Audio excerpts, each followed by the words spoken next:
자, 여러분들 안녕하십니까? 이번 이야기 시청자 모모님께서 굉장히 오랜만에 시들무에 찾아와 주셨습니다.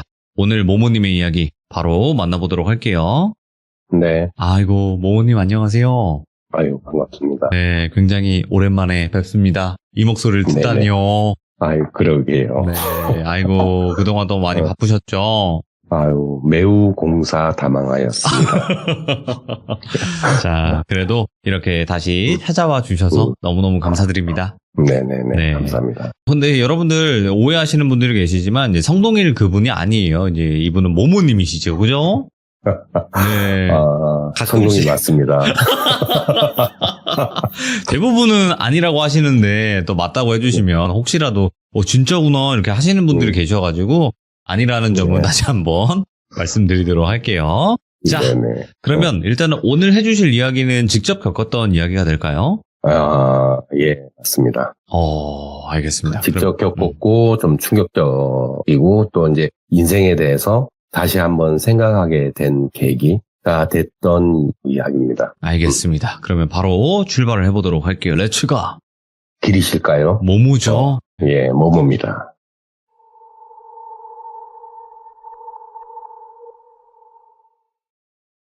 저에겐 늦둥이 딸 아이가 있습니다. 아이를 낳고 주변인들의 도움으로 이제 사업을 잘 하고 있었죠.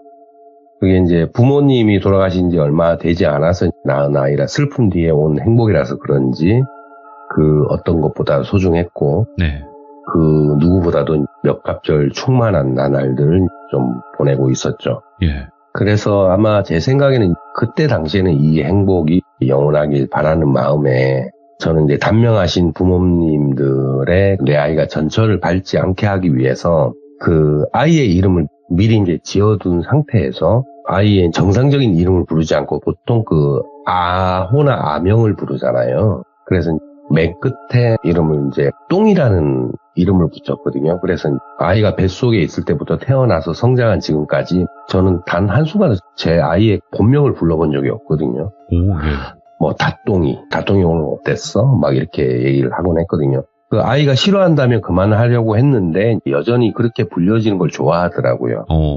그러니까 좀 더 다정하고 좀 마음이 편안해진다고 해서 이제 계속 그렇게 부르고 있는데 그렇게 하면서 그 아이가 그만큼 소중했으니까 제가 이제 그때 당시에 정말 필수적으로 했던 게 매달 아이의 사진을 찍는 것을 게을리하지 않았거든요. 그러니까 아이가 뭐 성인이 됐을 때 전체 역사를 기록한 앨범을 매달 뭐 1개월, 2개월, 3개월, 4개월 이렇게 해서 총 몇십 개월, 몇백 개월의 그 사진들을 한 번에 볼 수 있게끔 해주는 게 일기를 쓰는 것보다는 낫겠다고 생각이 들더라고요. 그래서 사진을 계속 찍었죠. 그렇게 행복한 나날을 보내던 중에 이제 저희 가족에게 좀 위기가 찾아왔어요. 사업 실패라는 좀 난관에 봉착을 했던 거죠. 어느 정도였냐면 내가 이 돈을 10년 안에 갚을 수 있을까 20년 안에 갚을 수 있을까 이게 가늠이 안 되더라고요. 엄청난 빚을 전 상태라서. 그래서 뭐 TV 드라마에 보듯이 뭐 강제 차압 딱지가 붙었고 그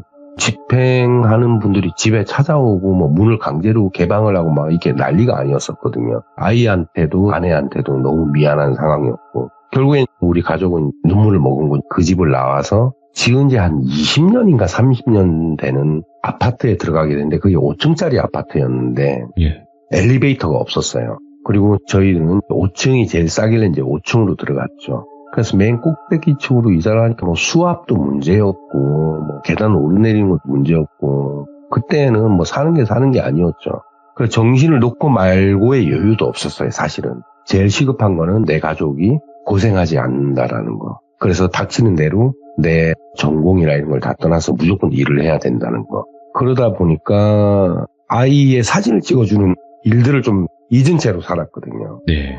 저도 제 인생이 너무 막 급급하고 막 그렇게 맞죠. 하니까. 그래서 몸은 좀 고단했지만 아이와 아내를 보면서 이제 더욱 힘을 내기도 했던 그런 상황이었고 빚도 갚아야 했고 그리고 또 생활을 해야 하지만 아이한테는 또 이런 비참한 삶을 보여주지 말아야 되는 상황들이었으니까. 근데 항상 가장 문제가 뭐였냐면 늘 돈이 부족했어요. 그 흔한 동화책 하나도 제대로 사지 못한 것도 너무 미안했고 아이고. 그리고 그때 당시에 모든 아이들이 어린이집에 다녔는데 아이 어린이집을 못 보냈거든요. 예. 아내 낡은 운동화도 마음이 아팠어요.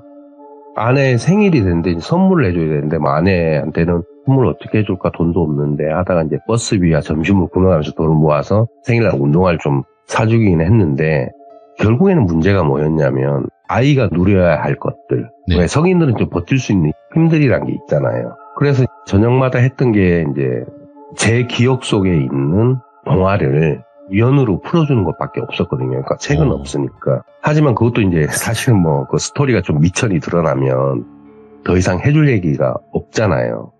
그래서 얘기를 지어서 해줘야 될 상황이었고 그러다가 이제 문득 제 어릴 적 생각이 나더라고요. 제가 초등학교 저학년 때였는데 제가 항상 학교를 갔다 돌아오면 어머니는 제 방 반지 넣는 보석 상자 안에 초콜릿이나 사탕 등을 넣고 질문지 하나를 넣었었거든요. 1차원적인 질문이긴 했었어요. 그래서 저는 항상 그 질문지에 답을 줬고 보상으로 초콜릿이나 사탕을 먹었어요. 그렇다고 해서 정해놓은 답도 없었고 먼저 사탕을 먹는다고 해서 문제될 게 없었는데 뭐 일종의 좀 어머니와 저와의 좀 무언의 약속이었던 것 같아요. 그 질문 중에 하나가 모모야 하늘엔 왜 별들이 많이 떠 있을까?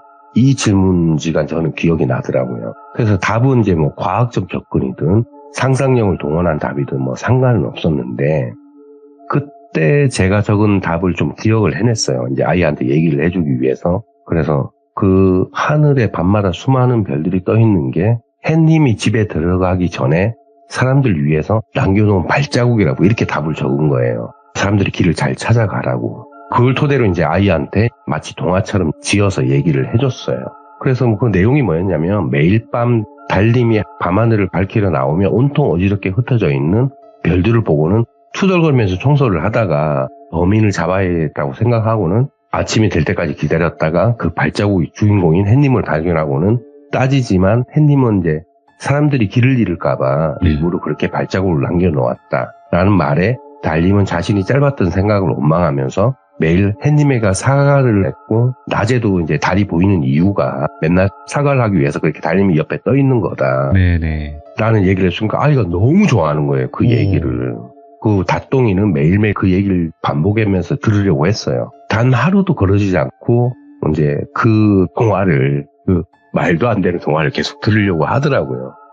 그래서 그 아이와 저는 그걸 토대로 제가 스케치북에 글을 쓰고 아이는 거기에 맞춰서 그림을 그리고 그렇게 해서 우리끼리의 동화를 만들었어요. 이제 동화가 완성이 될 때쯤 아이하고 저는 그 동화의 제목을 지었어요. 성서부 달림시라는 동화를 만들고 그게 아직까지 존재해요. 그 스케치북이. 지금 아이가 중학생이 됐는데도 그 가방에 매일 넣고 다니거든요. 이게 사실은 뭐 그 돈이 있고 없고의 문제가 아니라 또 다른 행복을 만끽하게 되는 계기가 아니었을까라는 생각이 되더라고요. 그러다가 마침 좋은 조건의 일자리가 저한테 좀 들어와서 일을 하게 됐는데 집하고 좀 거리는 있었지만 뭐 급여도 좀 괜찮았고 무엇보다도 좀 일찍 끝낼 수 있는 일이었기 때문에 어린이집에 혼자 남아있을 아이에게 조금 더 빨리 갈 수 있는 상황이었거든요. 그런 어느 날 회사에 업무가 좀 많아져서 평소보다 한 3, 40분 좀 늦게 퇴근한 날이 있었어요. 그 낡은 마로 시작하는 경차가 이제 전부였거든요, 저희 집에. 그래서 이제 저로서는 무리를 해서라도 빨리 가야만 했죠. 이제 아이가 혼자 남아있는 게 너무 싫어서. 그래서 이제 고속도로에 차를 올리고 정말 제발 혼자 남아있지 않기를 기원하면서 속도를 올렸죠. 예. 그 톨게이트에 거의 다다랐을 무렵에 앞에 그랜저가 깜빡이를 넣지 않고 확 껴들더라고요, 차가. 그때 이제 비가 좀 왔었는데 길이 좀 미끄러웠었어요. 예. 급제동을 해봤지만 속도도 붙어 있었고 타이어도 많이 마모된 상태라서 결국은 강하게 추돌을 해버렸어요, 제가 뒤에서. 또 뭐 엎치대 덮인 격으로 뒤에 따라오던 트럭이 제 차를 또 추돌하게 된 거죠. 제 차가 그 중간에 껴가지고 가드레일로 튕기면서 차가 거의 이제 반파가 됐던 것 같아요. 그때 그 순간에도 제가 뭐였냐면 제 안전보다는 혼자 남아있을 아이, 아빠를 기다리는 그 다똥이가 제일 먼저 생각이 나더라고요. 와, 예. 그래서 이제 벨트를 풀고 전화기부터 먼저 찾았어요. 일단 어린이집에 전화를 해서 아이를 조금만 더 보호해달라고 요청하고 차에서 전화 통화하려고 내리려고 하는데 문이 잘 안 열리더라고요. 그때 제 차 앞에서 어떤 흰 차가 하나 쓰더니 어떤 여성분이 왜 그 정수기 코디 복장 있잖아요. 그런 제복을 입고 제 차를 사진을 막 찍더라고요. 예. 그래서 보험사에서 왔나? 근데 내가 신고도 안 했는데 그래서 저한테 축 걸어오더니 갑자기 제 운전석으로 문을 강제로 여시더라고요. 예. 아직 주변에는 경찰차나 구급대도 오지 않은 상태였고 이게 뭐지? 근데 저도 뭐 정신이 좀 혼미했으니까 아무리 뭐 몸은 다치지 않았지만 정신이 하나도 없더라고요. 일단 병원을 가자면서 이제 저를 자기 차에 태우더라고요. 그 흰 차에. 좀 열심히 하는 보험사 직원이 이럴 수 있겠다 싶어서 저도 이렇게 뭔가 이끌리듯이 그 차를 탄 거예요. 내가 그 순간에 보험사에 전화를 했나? 내가 이게 기억을 못하는 건가? 뭐 이런 착각이 있더라고요. 그래 그 차를 타고 한참을 달렸는데 보통 병원을 가면 시가지로 가야 되잖아요. 큰 병원이 있는 데면. 근데 자꾸 외곽 쪽으로 빠지는 거예요, 차가. 그래서 내가 어떤 병원을 가는 거냐고 물어도 대답을 안 하더라고요. 거의 다 왔다. 좀만 기다려라. 그래서 이제 그래 뭐 큰 병원으로 가는가 보다 아니면 전문 병원으로 가는가 보다 그 생각을 하고 갔는데 그러다가 차가 딱 도착을 했는데 이제 그 주변이 어두워져 있었어요. 저녁이 됐으니까. 근데 불빛 하나 없는 곳에 멈춰 서더라고요. 그때 뭐냐면 내가 납치당했다 이런 생각은 안 들고 왜 이쪽으로 오지? 도대체 뭔 거니? 이 생각밖에 안 들더라고요. 여자가 이제 운전석에서 내리더니 나를 그 조수석에 두고 저 어둠 속으로 들어가더라고요. 그러더니 웬 남자 한 명을 만나더니 손에 그 무슨 차트 같은 거를 하나 들고 이제 다시 이쪽으로 걸어오더니 문을 열고 저보고 내리라고 하더라고요. 그래, 아니 뭐지 병원으로 들어가는 게 보통 뭐 응급실을 가야 되는 거 아닌가? 어떤 뭐 이끌리듯 좀 내렸어요. 그러더니 여자는 차를 몰고 가더라고요, 그냥. 저를 거기 두고. 근데 남자는 이제 어둠 속에서 차트를 건네받고 저한테 오더니 많이 아프시죠? 뭐 이렇게 뭐 몇 가지를 묻더라고요. 예. 그래서 예 그랬더니 이제 이쪽으로 오시면 됩니다 하고 이제 좀 따라갔어요. 앞으로 걸어가는데 건물이 안 나오더라고요. 근데 앞에 큰 강이 하나 있는 거예요. 와, 네. 그때 이제 그 지역에 큰 강이 있긴 했어요. 서울의 한강처럼. 근데 왜 여기까지 오지? 뭐 물을 새도 없이. 근데 밤이면 그 강도 좀 검게 보여야 되잖아요. 근데 강이 너무 푸르고 아름답더라고요.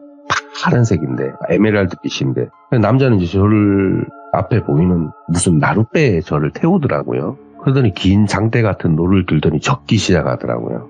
이제 한 강 중간쯤 갔을 땐가요. 푸른 강이 갑자기 검게 착 변하더라고요. 그때 문득 드는 생각이 이 강을 건너면 다시 돌아올 순 없겠다. 그때 이제 자각을 한 거죠. 이게 말로만 듣던 저승의 경계구나. 발버둥 쳐봤자 소용없겠구나. 그런 생각이 들더라고요. 예. 근데 저한테는 남겨진 가족들이란 게 있잖아요. 가슴 아팠어요. 왜냐면 내가 죽고 말고의 문제가 아니라 내가 책임져야 될 사람들. 근데 그때 강을 막 건너고 있는데 중간쯤 왔을 때 강 건너편에서 검정색 돌이 막 날라오더라고요. 돌은 정확하게 노를 젓고 있는 남자를 겨냥해서 날아왔어요. 저한테는 한 방도 떨어지지 않고. 그래서 남자는 이리저리 피하다 결국은 돌에 이제 눈을 맞고 고통스러워 하다가 손에 쥐고 있던 노를 놓치고 말았어요. 그 남자가. 노는 결국 그 강으로 빠졌고 노가 이제 건너편 강에 다다랐을 때 어떤 여자가 그 노를 짚더니 그 뱃머리를 마구 찌르더라고요. 그러니까 이제 뱃머리가 반대 방향으로 돌아가게끔. 그 배는 그 충격에 의해서 반대편으로 돌아섰고 예. 이제 강물에 하류 쪽으로 흘러서 대각선으로 흘러가면서 왔던 그 루트로 다시 가게 됐어요. 예. 그런데 노를 젓고 있는 남자가 노도 없고 이러니까 눈에 이제 돌도 맞았고 남자는 이제 툴툴거리면서 저보고 당장 내리라고 하더라고요. 예. 그러더니 뭐 오만 욕을 다 하면서 이제 어둠 속으로 사라지더라고요. 그리고 하늘에 별을 딱 보니까 달이 점점 막 이렇게 슈퍼문처럼 되게 커지더니 수많은 별들을 막 삼키기 시작하더라고요. 그 달 속으로 별이 막 삼켜지더라고요. 한참을 이제 넉넉 보고 있는데 아까 저를 태우고 왔던 그 하얀 차가 다시 나타나더니 그 이제 여성 코디분 같은 그 여자분이 저를 다시 타라고 하더라고요. 예. 이제 그 차에 타자마자 피로가 몰려와서 잠이 들었고 시간이 얼마가 지난지 모르겠지만 막 주변이 시끄럽더라고요. 그 눈을 떴어요. 그때 제 앞에 제가 그 사고 난 장소 거기에 119 구급대원이 유압장비로 차 문을 열고 있더라고요. 그 상황이 제가 그때 잠시 죽었던 거더라고요. 그러니까 임사체험을 했던 거죠, 결국에. 예. 그 길로 병원으로 이송되었고 이제 뭐 아내와 아이는 병원으로 왔죠. 제가 있는 병원으로. 다행히 병원 검사 결과 가벼운 타박상 말고 특별히 다친 곳은 없더라고요. 이제 앞니 2개가 좀 많이 흔들거리고 이제 핸들에 부딪혔으니까. 그리고 이제 아이가 저를 보자마자 그러더라고요. 청소부 달림실을 좀 읽어달라고 그러더라고요. 그래서 이게 뭐지? 갑자기 뜬금없이 아빠 괜찮아 이게 아니라 왜 청소부 달림실 읽어달라고 하지? 근데 아이 말에 아까 다리 벼를 삼키는 장면이 떠오르더라고요. 예. 제가 임사 체험했을 때 이게 아직 죽을 때가 되지 않았구나. 나는 어쨌든 지금 이 순간에 살아있으면서 내 아이한테 그 청소부 달림실 읽어줘야 하는구나 라는 생각이 들더라고요. 차는 이제 뭐 당연히 폐차가 됐고 근데 이제 제가 좀 의아스러웠던 게 뭐냐면 몸에 타박상이 없고 뭐 중상도 아닌데 왜 그런 체험을 했을까라고 이제 나중에 이제 병원 검사하고 막 이렇게 했을 때 뭐였냐면 그 순간 심정지가 와가지고 저는 기억을 못 하는데 그 유압을 열고 제가 차에서 거의 굴러 떨어졌고 그리고 이제 그 119 대원이 막 심폐소생하고 막 이렇게 했다고 하더라고요. 저는 기억은 안 나요. 그러니까 잠깐 심정지가 좀 왔다고 하더라고요. 어쨌든 큰 사고 치고는 그렇게 몸이 다친 건 없으니까. 그리고 이제 그게 뭐 그런 충격에 의해서 뭐 그런 임사체험을 했을 수도 있겠다 이 생각을 했죠. 이제 그렇게 하다 보니까 저는 그 먼 직장을 좀 다니기가 꺼려지더라고요. 이제 그 위험을 감수하면서까지. 그래서 집에서 며칠 쉬다가 직장을 찾아야 했고 다행히도 집에서 한 5km 떨어진 곳에 위치한 회사를 들어가게 됐는데 그게 뭐 수입 식품 뭐 회사였는데 거기에서 웹 디자인 일을 좀 하게 됐어요. 그래서 이제 정시에 퇴근해서 아이에게 가는 시간은 한 10분이면 충분했거든요. 예. 그래서 이제 아이와 함께 하는 시간은 아내보다 제가 좀 더 많았고, 그리고 벌어놓은 건 없지만 이제 그 순간순간 좀 행복했던 나날들이었죠. 그런 어느 날, 그날도 일을 하고 막 퇴근하려는 찰나 물품을 실은 큰 트럭이 들어왔어요. 그 회사에. 그때 회사에 있던 사람들은 배달을 나간 상태라서 남자라고는 저 하나밖에 없었고 트럭 기사는 빨리 뭐 이거 하차를 해야 된다고 하면서 막 역정을 내더라고요. 팔레트에 올려진 물건을 내리라고 막 성화를 내더라고요. 저는 뭐 이렇게 웹 디자인 이제 디자인실에 있었으니까 지게차라든지 이런 걸 잘 못 다루니까. 근데 뭐 하도 성화를 내니까 이제 그 회사에 입식 전동 지게차가 있었거든요. 서서 타는 전동 지게차가. 그냥 평소에 이제 작동하는 걸 보면 그렇게 뭐 복잡하지는 않네 하고 이제 뭐 조심스럽게 운전해서 첫 팔레트를 내리고 별거 아니네. 근데 이제 아이가 기다리는 시간이 계속 길어지잖아요. 그래서 기다릴 아이 생각에 두 번째 팔레트를 조금 더 이제 빠르게 내리려고 했는데 이게 결국에 팔레트가 휘청거리면서 그 지게차 앞으로 쏟아져 버린 거예요, 물건들이. 그래 이제 지게차에서 아마 제 기억으로는 제가 좀 튕겨 나갔던 것 같아요. 그리고 이제 그 박스 무더기에 깔려본 거예요. 냉동식품 뭐 이런 거였는가 봐요. 무게들이 있는 그런 냉동식품하고 이제 카우더 종류의 물품들이 있다 보니까 무게가 좀 상당했겠죠. 그렇죠. 근데 박스에 다 묻히니까 이게 순간 그 박스에 깔리면서 이게 빠져나오는 게 불가능하겠구나 이런 생각이 들더라고요. 그러면서 여직원이 막 사무실 뛰어들어 신고 전화를 해야 되겠다 뭐 이런 소리도 들렸고 뭐 그런 소리 잠시 들리더라고요. 그 트럭 기사하고 이제 주변에 있는 사람들이 쌓인 그 박스들은 막 덜어내기 시작했고 그런데도 불구하고 저는 점점 숨이 막혀오더라고요. 그래 막 숨이 넘어가는 찰나에 119 구급대원이 왔어요. 와가지고 제 박스를 걷어내고 저를 깨우더라고요. 그리고 들것에 싣고 앰뷸런스에 실려서 이송이 됐어요. 그 뒤에 누워있으니까 잠이 오더라고요. 나 살았다 이런 긴장이 풀려서 그런지. 잠시 잠이 들었고 제가 깼을 때는 그 앰뷸런스 뒷문이 열려 있더라고요. 그러면 이제 응급실 앞에 왔겠구나. 그래서 이제 구급대원이 보통 그렇게 되면 바퀴 달린 그 들것을 내리잖아요, 차를. 근데 구급대원이 차에서 직접 저를 부축해서 내리더라고요. 예. 그 들것에 누워 있게 하는 게 아니라 그 일반적으로 들것에 실려서 내려야 하는데 왜 이러지? 이러는데 그 제 눈앞에는 보인 게 병원이 아니라 진짜 긴 터널이 하나 있더라고요. 시커먼 터널이. 저를 터널 입구까지 데리고 가더니 구급대원은 딱 뒤돌아서 가더라고요. 예. 저는 이제 터널 쭉 앞에 쳐다봤는데 반대편에서 나오는 맞은편에서 나오는 빛이 보이는 거예요. 그래서 이제 걸어 나갔어요. 그 앞으로. 와, 또 한 중간쯤 걷다 보니까 마치 군부대에서 볼 법한 이동식 바리게이트 있잖아요. 노란색, 까만색 바퀴 달린 그런 그게 앞에 보이더라고요. 그 앞에는 정장을 차려입은 남자 이제 3명이 딱 지키고 서 있더라고요. 그 중에 가운데 있는 남자가 차트를 딱 보면서 저한테 이렇게 오라는 손짓을 하길래 저는 좀 다가갔죠. 직감했죠, 그때는 이제. 이거 죽은 거구나. 왜냐면 내가 한 번을 경험을 해봤잖아요. 예. 아, 이거 죽은 거 맞네. 이제 진짜 가는구나. 남자가 그러더라고요. 진실을 얘기해야 된다고. 그러니까 묻는 말에 정확하게 솔직하게 대답하라고. 그래서 제가 예, 알았어요 하니까 곧바로 질문을 하더라고요. 가장 잘못한 일 하나를 얘기하라고 이렇게 얘기를 하더라고요, 저한테. 저는 뭐 생각하고 말고도 없어요. 없었어요. 돌봐야 하는 가족을 두고 온 게 가장 큰 죄인 것 같다. 그랬더니 제 말이 끝나자마자 남자는 저를 되게 무서운 눈빛으로 노려보기 시작하더라고요. 그런데 점점 혹시 그 추나요법이라고 그 목 두둑해가지고 목 길게 빼는 거 있잖아요. 예. 뭐 척추 좀 아프고 목 아프다 그러면 그런 식으로 목이 위로 막 딸려 올라가는 거예요. 고통스럽더라고요. 진짜 목이 빠질 것 같다 할 정도로. 그런데 그 고개가 점점 위로 뽑히다가 보니까 시선이 이제 위로 천장을 향하잖아요. 터널 천장을 딱 보니까 수백 개의 사람 머리가 붙어 있는 거예요. 이게 뭐 거짓말 하는 사람들인가? 나는 이제 일단 죽은 걸 아니까. 예. 이게 뭐지? 이게 너무 섬찟하더라. 머리가 한 수천 개가 막 붙어 있는데 그때 그 앞에 있는 남자 또 그러더라고요. 마지막 기회니까 잘 대답해라고. 예, 알았어요. 이랬더니 다시 묻더라고요.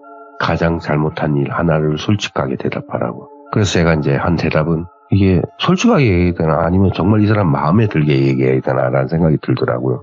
그래서 정말 솔직하게 대답하기로 했어요. 죽어도 여한은 없다라는 생각이 들었으니까. 그리워해서 무모했기에 좀 지독했습니다. 그냥 이 얘기밖에 안 했거든요. 그랬더니 남자가 빙그레 미소 짓더라고요. 그와 동시에 뽑힐 듯한 목은 이제 다시 제자리를 찾더라고요.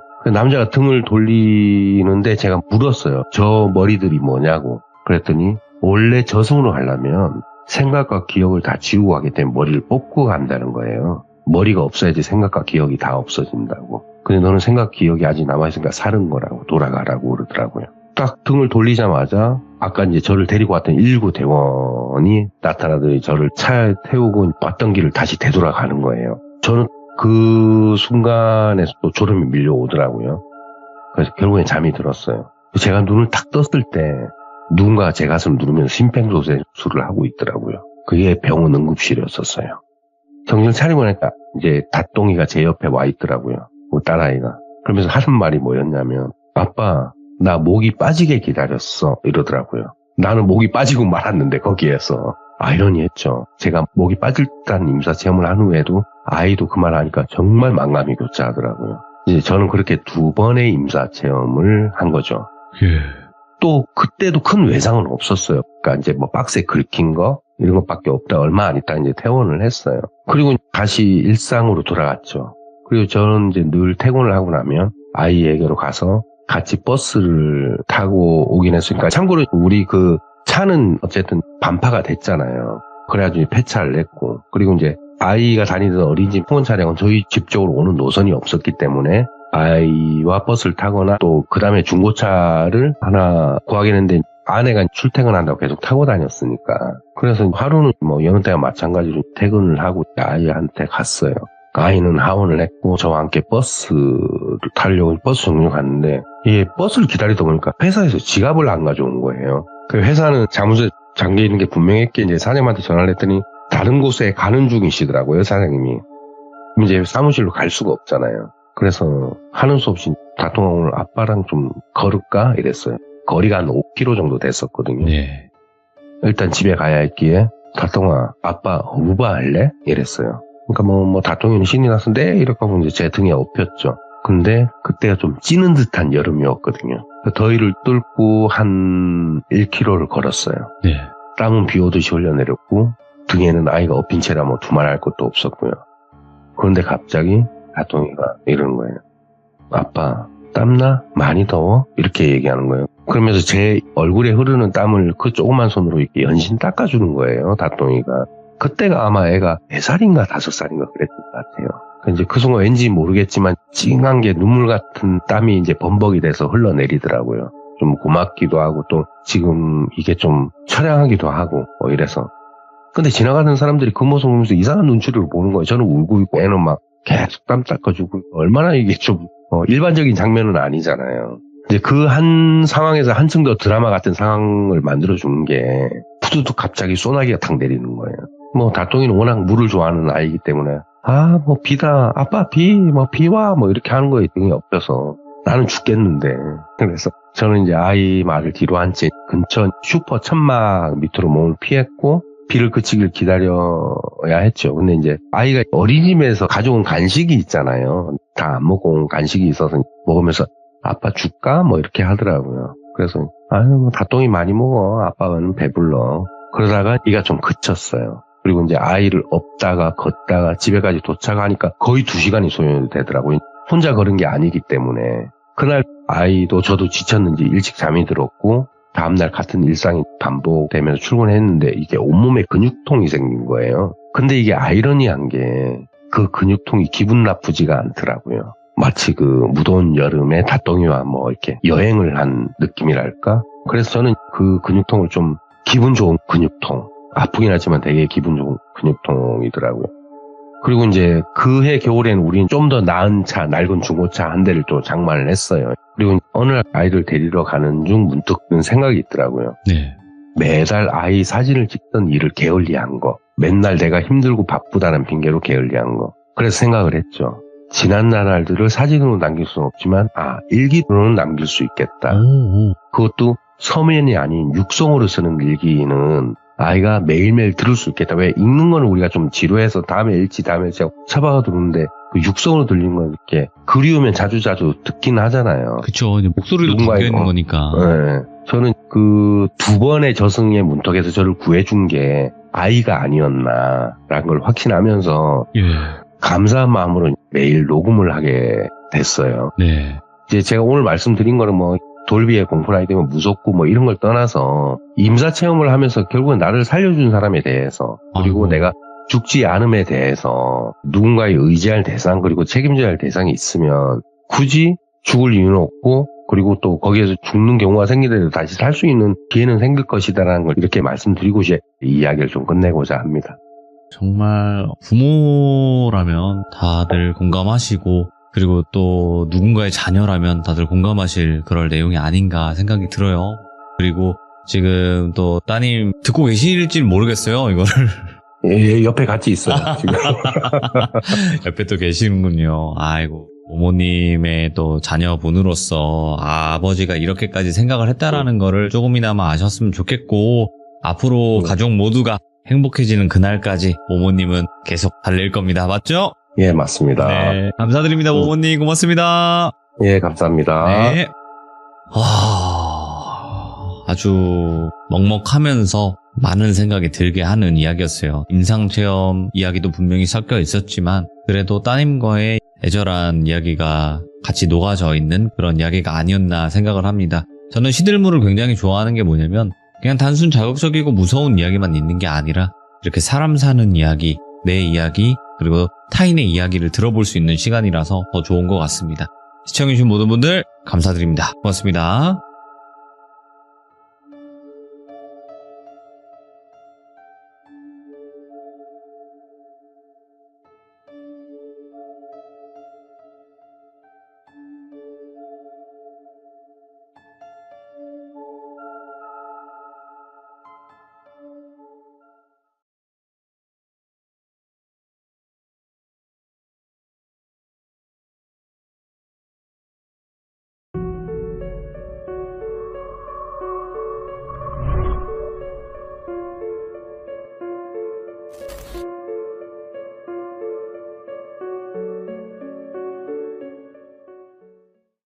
자, 여러분들 반갑습니다. 이번 이야기는 시청자 이세계 여행자님께서 찾아오셨습니다. 정말 오랜만에 찾아오셨죠. 하지만 여러분들 지금 상황이 조금 특수합니다. 특수한 상황이 뭐냐면 갑자기 급한 일이 생기셔서 택시 안에서 시참을 하셔야 되는데 바로 만나보도록 할게요. 여보세요. 바로 시작하실까요? 상황이 상황이다 보니까 네, 일단 빨리 시작을 하도록 하겠습니다. 제가 대신할게요. 렛츠고! 길이십니다. 네, 바로 갈게요.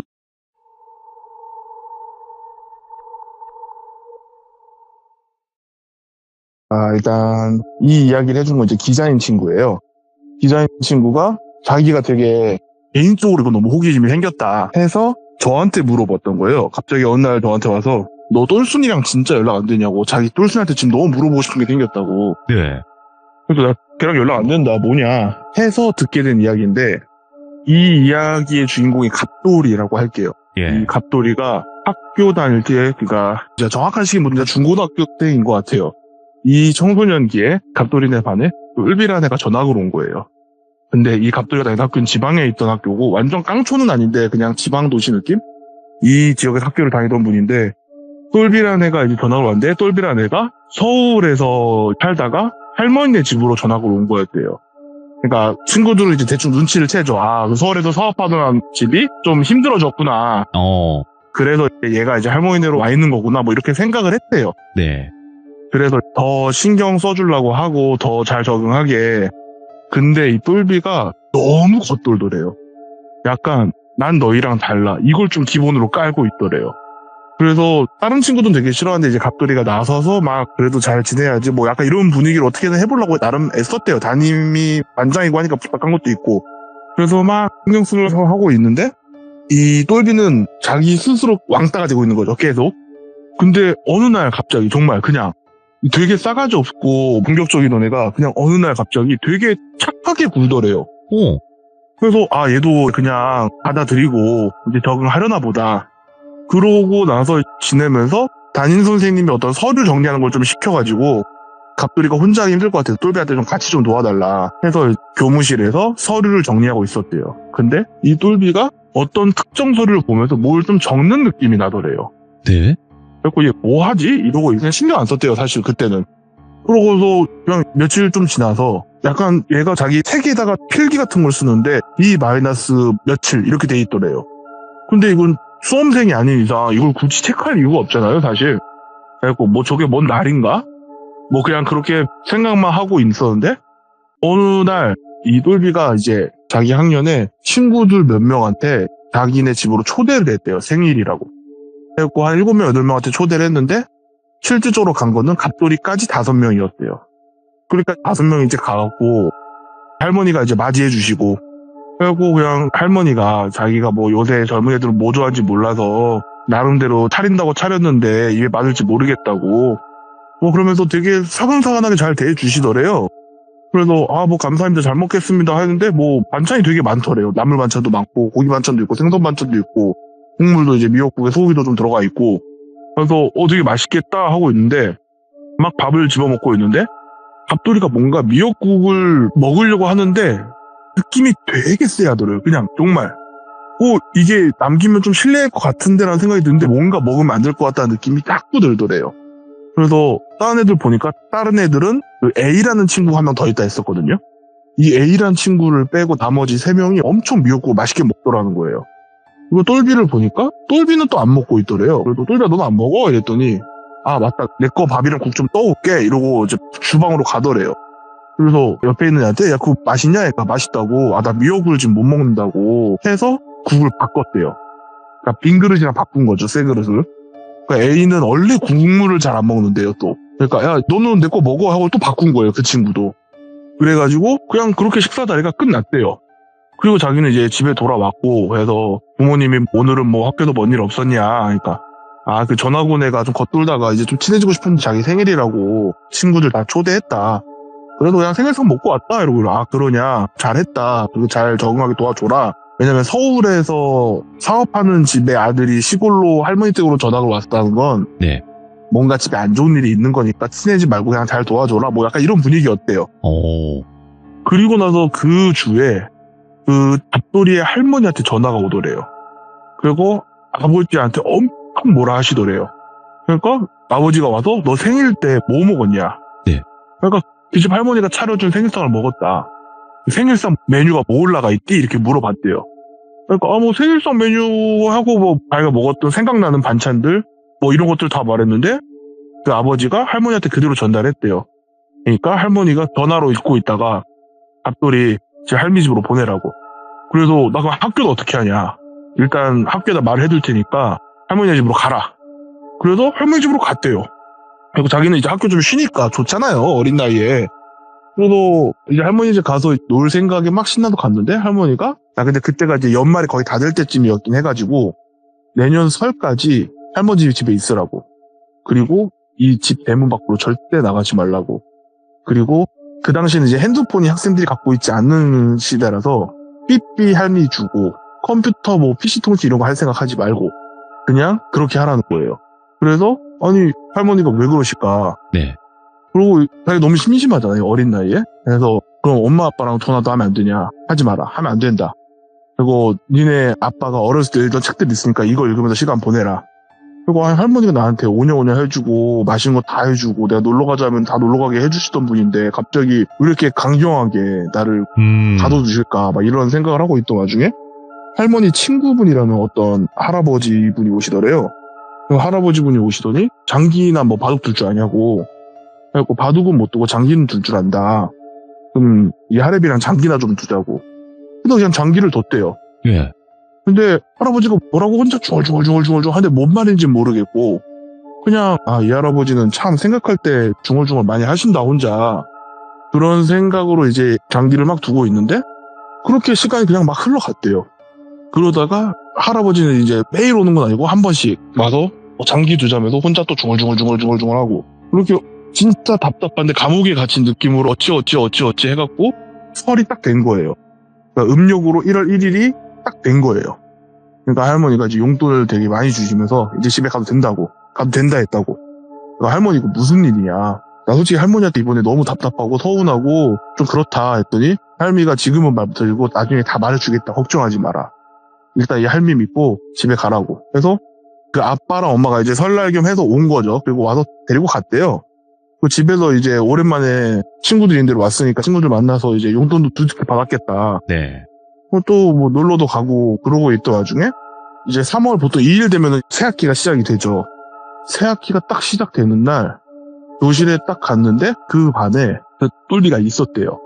근데 똘비가 자기를 보더니 눈이 동그래지면서 엄청 막 화를 냈는데 누가 봐도 너 왜 살아있어? 약간 이런 표정이었대요.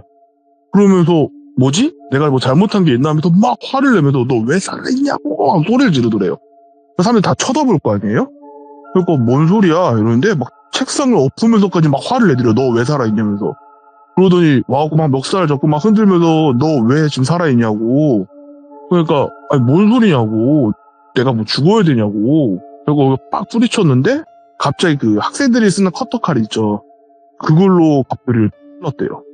그러니까 갑돌이는 칼에 찔렸으니까 이제 피가 나고 너무 놀라고 같은 반 애들도 막 다 놀래갖고 갑자기 괜찮냐고 막 이러고 119 신고하라고 막 교무실 담임선생님 불러와라 막 이러고 있고 그리고 똘비가 막 도망을 가더래요. 그래서 갑돌이가 이제 병원에서 어쨌든 치료를 받고 입원해 있는 와중에 들은 소식이 연초쯤에 이 친구들끼리 이 지역이 크게 보면 강원도거든요. 네. 얼음판에 낚시한다고 했는데 4명이 다 사고가 났는데 3명이 죽고 1명이 그 A가 중내 만회하고 있었고 나머지 3명은 사고로 죽었다 하더라고요. 제가 어떤 사고인지는 정확히 못 들었었어요. 근데 이 똘비가 어디서 잡혔냐면 A가 입원해 있는 그 병실에서 예. 베개로 A를 이제 눌러서 죽이려다가 잡힌 거예요. 그리고 걔는 이제 어린 나이지만 어쨌든 소년원은 갈 나이니까 소년을 갔겠죠. 그리고 이제 학교 퇴학 처리됐고 그리고 잊고 살았대요. 근데 평생 못 잊죠 사실. 이 A도 그렇고 갑돌이도 그렇고 평생 못 잊을 이야기인데 시간이 한참 지나서 얼마 전에 그러니까 그분이 딱 40이 됐을 때 동창회를 간 거예요. 근데 이 A라는 분이랑 갑돌이 이분은 지금 현재 서울에 거주하시거든요. 돈을 좀 버셔서 서울에 거주하시는데 A분은 이제 원래 동창회를 잘 안 나가시고 나가는 거 별로 안 좋아하고 이 갑돌이는 이제 동창회를 나가서 잘 지냈냐 오랜만이다 막 이러고 있는데 오랜만에 만나는 동창들이랑 술도 먹고 막 얘기도 하고 있다가 그 동창회 자리에 누가 들어오더래요. 근데 그 사람은 동창은 맞는데 학교를 자퇴한 친구래. 뭐 사고 쳐서 잘리고 이런 게 아니라 시골이니까 이제 일을 해야 돼서 자퇴한 친구인데 동창회 와도 되나? 약간 뭐 이런 분위기가 된 거죠. 장난처럼. 그러니까 야, 와도 상관은 없지. 뭐 우리한테 해코지한 것도 아니고 막 이런 식으로 그냥 오랜만이다 막 이러고 있는데 갑돌이가 똘비가 갑자기 생각났대요. 야 그렇게 따지면 똘비도 와도 되는 거 아니냐? 이렇게 된 거예요. 그러니까 갑돌이 입장에서 이제 시간이 거의 한 30년 정도가 흘렀기 때문에 뭐 그래 만나서 한번 얘기나 들어보자. 만나도 뭐 크게 문제 있겠어. 약간 이런 생각도 있었고 어릴 때 그냥 뭐 사춘기 때 애가 뭐 미쳤나 보다 뭐 이런 생각이 있었기 때문에 장난으로 그냥 던졌대요. 자기 딴에는 이제 자기가 던지는 게 다른 애들이 좀 불편해하지 않겠다라는 생각도 했었고. 네. 근데 다른 애들이 똘비 그게 누군데? 이러더래요. 그러니까 갑돌이가 당황한 거예요. 아니 그때 나랑 A 죽이려다가 잡혀간 애 있잖아. 그러니까 뭔 소리야 너 이러더라는 거예요. 그러니까 얘네가 이 친구들이 자기가 아팠던 건 기억한대요. 그러니까 그 부모님이 아파서 할머니 동네에 지금 가서 병원 입원해 있다 이런 식으로 얘기를 했었나 봐요. 너 아파서 할머니 댁에 있다가 새학기 때 오지 않았냐? 맞아. 그것까지 기억해. 근데 새학기 첫날 내가 칼 맞았잖아. 그건 기억해? 했더니 뭔 소리냐고. 그 다른 애가 얘는 기억을 못하나? 다른 애한테 물어봤더니 다른 애도 새학기 초에 얘가 다쳤던 것 같긴 하다. 얘 그래도 병원 한번 갔다. 예. 근데 칼 맞은 건 아니지. 그러니까 아무도 똘비를 모르는 거예요. 자기는 되게 혼란스러운 거죠. 한 명도 똘비를 모르니까. 어느 정도 혼란이었냐면 지금 자기가 살면서 만들어낸 망상인가 싶을 정도로. 그리고 동창회가 끝나서 이제 지금 A를 오랜만에 만났는데 A한테 이 얘기를 한 거예요. 야 너도 혹시 똘비 기억 안 나? 했더니 A가 그 새끼 왜 기억이 안 나냐고. 내가 그 새끼 때문에 지금도 병원 가면은 특실 빌릴 수 있는 만큼 벌었는데도 내가 그 새끼 때문에 6인실에 있다고. 혹시라도 누가 나 하면은 다른 사람들이 도와줄까 싶어서. 그러니까 아니 동창회 갔더니 아무도 기억을 못해. 이러니까 A가 그냥 너 놀리려고 한 거겠지. 야 그때 왜냐면 어쨌든 좀 도시라고 해도 시골 도시니까 그 학년뿐만 아니라 학교 전체가 그 사건 때문에 난리가 났었는데 그걸 어떻게 기억을 못해. 솔직히 말해서 똘비란 이름 기억 못할 수 있어. 얼굴 기억 안 날 수 있어. 그 사건은 기억 못하는 게 말이 안 된다. 이건 그냥 너 놀리려고 한 거다. 그냥 그거 신경 쓰지 마라. 그냥 뭐 이러고 있었대요. 그래야겠다. 그냥 단체로 나 놀리려고 했나 보다 하는데 뭔가 사는 내내 찜찜했던 거예요. 이거를 제 친구한테 말을 한 거예요. 자기는 이게 너무 무서운 사건이었는데 너무 소름 돋는 건 그 누구도 똘비를 기억하지 못한다. 나하고 A만 기억한다. 그러니까 기자인 친구한테 술자리도 얘기다가 내가 너한테 이걸 말한 게 넌 기자니까 혹시 찾아볼 수 있지 않냐고. 그러니까 I don't blame you for living this wish had been enough for you to stay.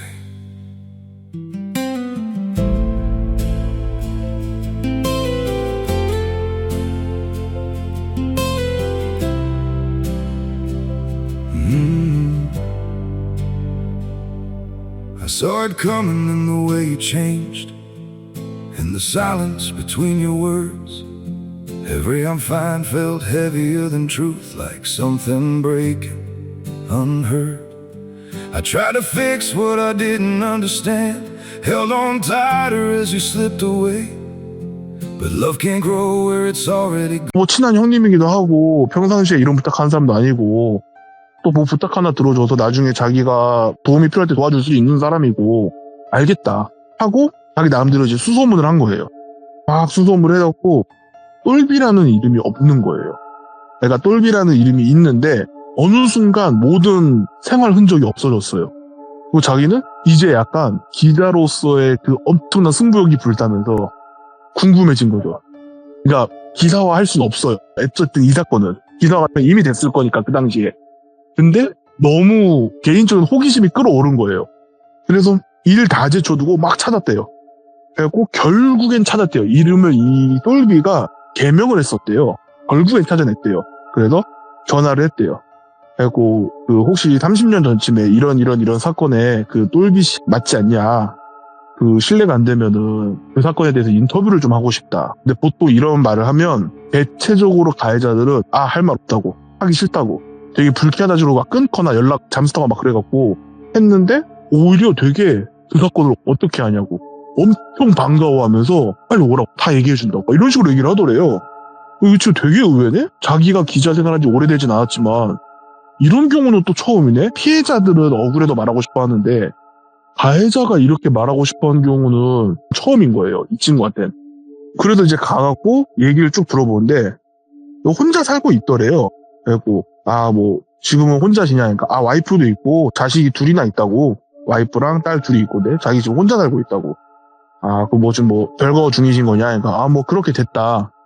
그래서 그때는 근데 왜 그런 일이 있었던 거 혹시 말씀해 주실 수 있냐? 그러니까 근데 오히려 이 똘비가 근데 당신은 이걸 어떻게 아냐고.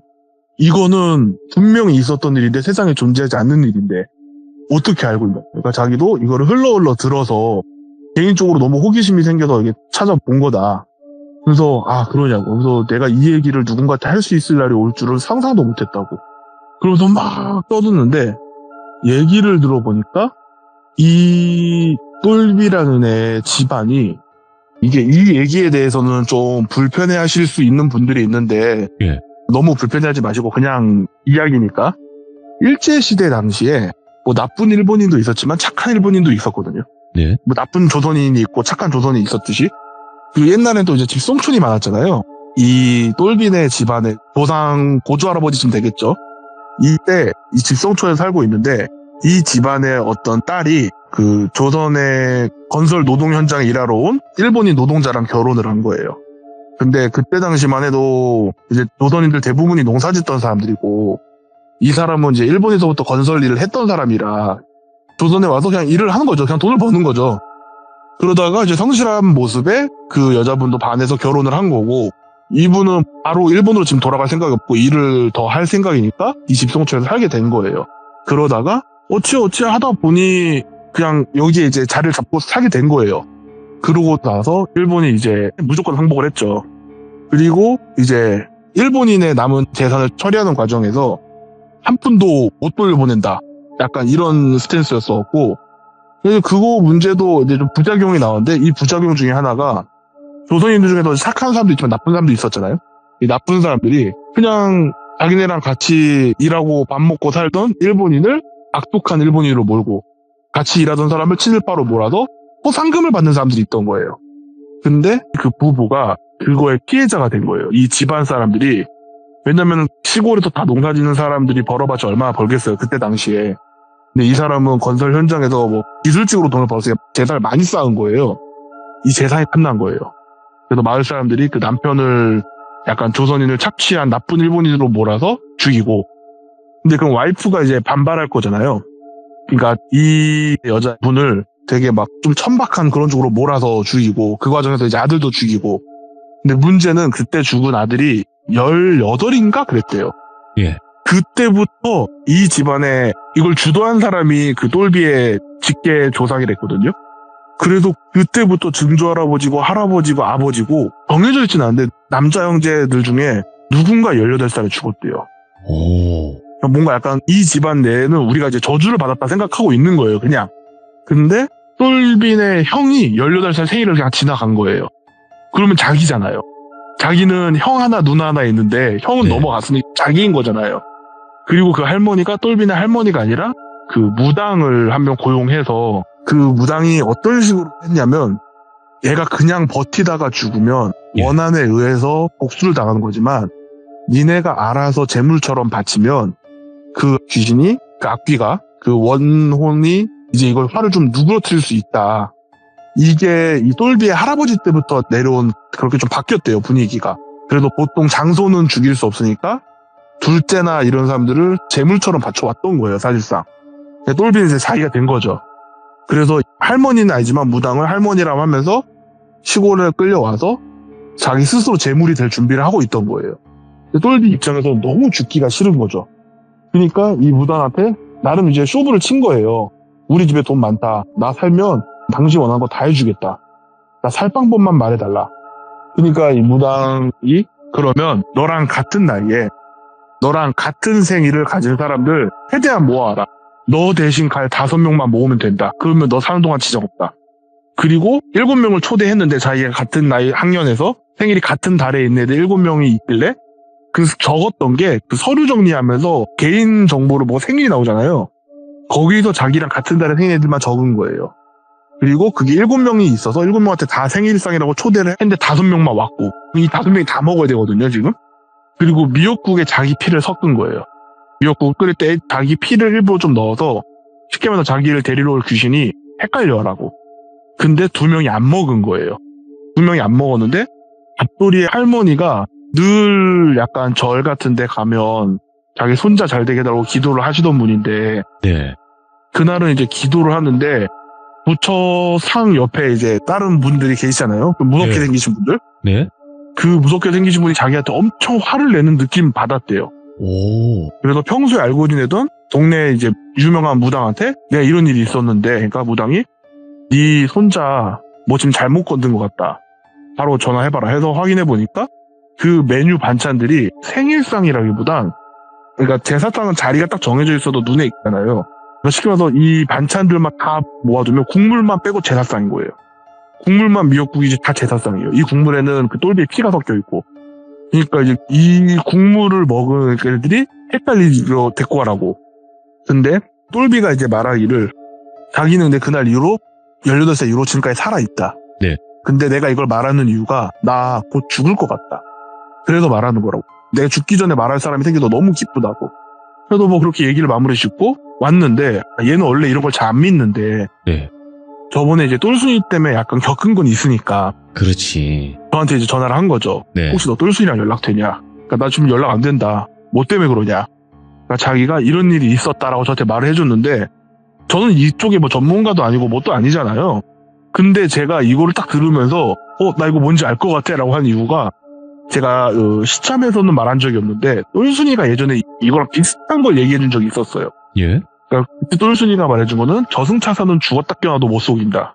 근데 저승차사인 척하는 허주나 이런 좀 악귀나 원혼 같은 애들을 속이려면 속일 수 있다. 근데 그거 함부로 하면 안 된다. 그 대가가 세다. 예. 근데 그때 똘순이가 저한테 말해줬던 게 그 대가가 존재감이 없어진대요. 제가 이 얘기를 다 듣기 전에 제가 근데 똘순이가 그 말했어. 이거 잘못하면 안 된다고. 그러니까 왜? 그러니까 이거 잘못하면 존재감이 없어진대. 그러니까 이 기자 친구 갑자기 소름이 확 돋았다는 거예요. 예. 저는 그때만 해도 존재감의 개념이 그게 뭐 될까요? 이랬는데 그리고 나서 제가 나머지 얘기를 다 들은 거예요. 이 똘비가 개명한 이름이 사고로 죽은 애 중에 한 명의 이름으로 바꿨어요. 예. 그 이름으로 바꾸고 결혼까지 한 거예요. 왜냐면 자기 이름을 기억한 사람이 아무도 없었대요. 예. 심지어 자기 부모도 둘째 아들의 개념을 잊고 살았대요. 그러니까 자기는 자기를 그 제물로 바치려던 무당의 정말 그냥 손자처럼 무당 아래서 자란 거예요. 그리고 무당의 방법을 알려준 거죠. 이름 개명해라. 예. 그리고 예를 들어서 뭐 그 친구 이름이 B라고 하면 B로 개명을 한 거예요. 근데 그 개명한 순간부터 하루도 빠짐없이 매일 악몽을 꿨대요. 똑같은 악몽을. 자기가 서 있고 자기가 그 옛날 명찰 보면은 요새는 오버로크를 치지만 옛날에는 플라스틱 같은 명찰의 이름이 있었잖아요. 네.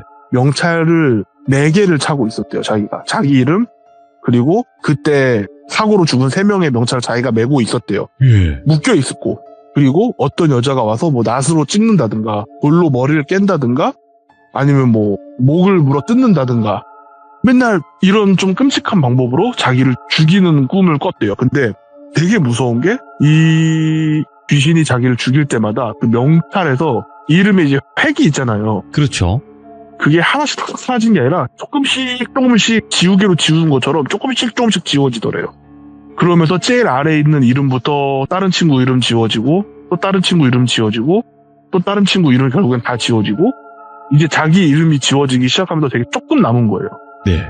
그러니까 저게 지워지면 나 정말 죽겠구나. 그리고 별거 중인 이유가 결혼을 했어요. 와이프가 있어. 애도 둘이나 낳았어. 네. 근데 애들이 아빠를 기억하지 못해요.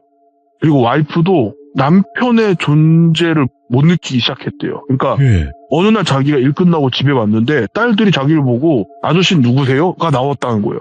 자기는 얘네가 왜? 약간 이 생각이 든 거죠. 그리고 여보 쟤네 왜 저래? 했는데 갑자기 소리를 빽 지르면서 누구시냐고. 그러니까 똘비는 이거를 어려서부터 겪어왔잖아요. 예. 그러니까 자기가 무슨 수를 써도 이거 방법이 없다라는 걸 안 거예요. 그래서 도망을 쳤다더라고요. 그리고 혼자 살고 있는 중이었고 그리고 그 기자인 친구가 진짜 무서웠던 건 예. 자기는 죽기 전에 자기한테 이렇게 얘기를 해서 약간 죄책감과 회한 이런 거를 좀 하는 분위기일 줄 알았는데 얘기를 신나게 막 하다가 마지막쯤에 그럼 이제 난 얘기해줬다가 기자 당신도 나한테 말해달라고. 당신 이 얘기 어디서 들었냐고. 그러니까 당사자한테 들었다고. 생존자한테. 그러니까 갑자기 극대노라면서 갑돌이랑 A 걔네만 죽었으면 내가 이 고통스럽게 안 사는데 걔네가 안 죽어도 내가 그렇게 힘들어한다고.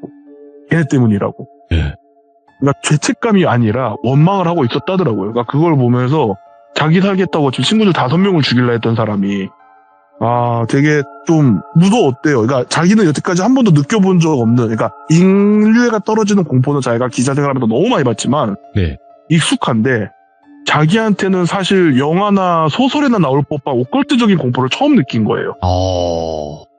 그리고 저는 이 얘기를 다 풀로 듣기 전에 똘순이한테 들은 얘기를 해줬었죠. 이 존재감이 없어질 수 있다, 저 부작용이.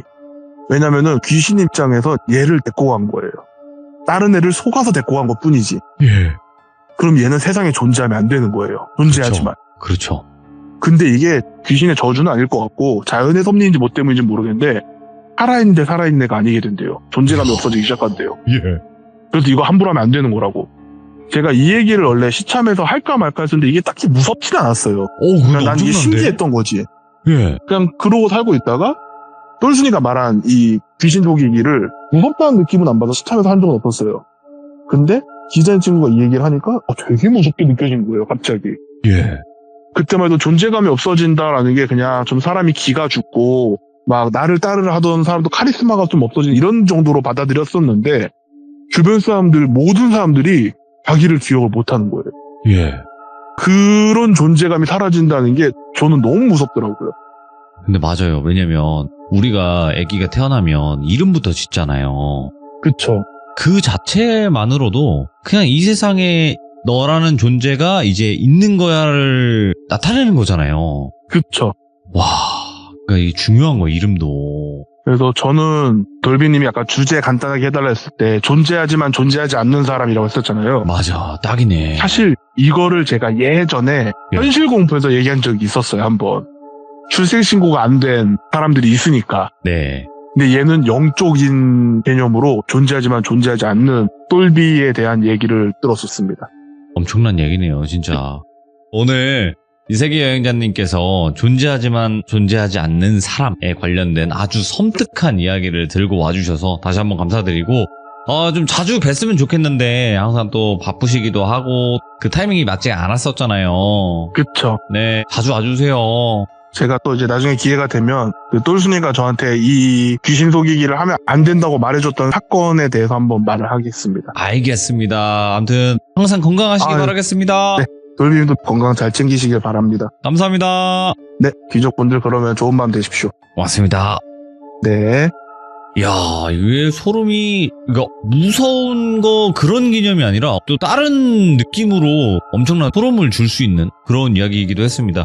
이 사람 이름이라는 게 굉장히 중요하기도 하죠. 내 원래 본명이 있으면 그거를 또 어떤 다른 개명을 했을 때 또 다른 삶을 사시는 분들도 있고, 아니면 또 이름 때문에 또 여러 가지 일들을 겪는 분들이 많잖아요. 저희 시들무에서도. 그래서 이게 굉장히 중요한 부분이고, 귀신을 혹여나 아니면 뭐 아까 말씀하신 저승차사를 흉내내는 그런 존재를 뭔가 속였을 때 이런 부작용이 있을 수 있다라는 걸 다시 한번 알 수 있었던 그런 이야기가 아니었나 생각을 합니다. 시청해주신 모든 분들 감사드립니다. 고맙습니다.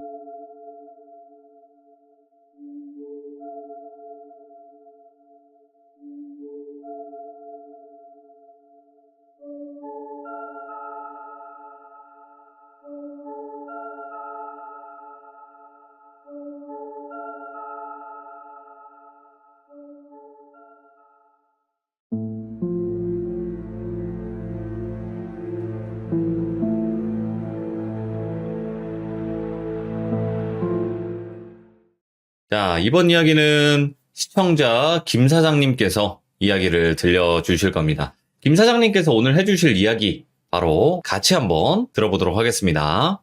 네, 여보세요. 안녕하세요. 안녕하세요. 아이고, 반갑습니다. 김 사장님. 네. 사장이신 거죠? 네, 사장입니다. 자영업해서 김 사장이에요. 야, 부럽네요. 아이고, 대표님. 돌비님이 훨씬 부럽죠. 아니요, 김 대표님. 아이고, 반갑습니다. 네, 반갑습니다. 네. 영광입니다. 아닙니다. 너무 감사합니다. 오늘 해주실 이야기가 저한테는 이제 연쇄 뭐라고 부르셨죠? 연세 창업마라고 사업을 되게 많이 하시는 지인이 이제 이야기를 해주셨어요.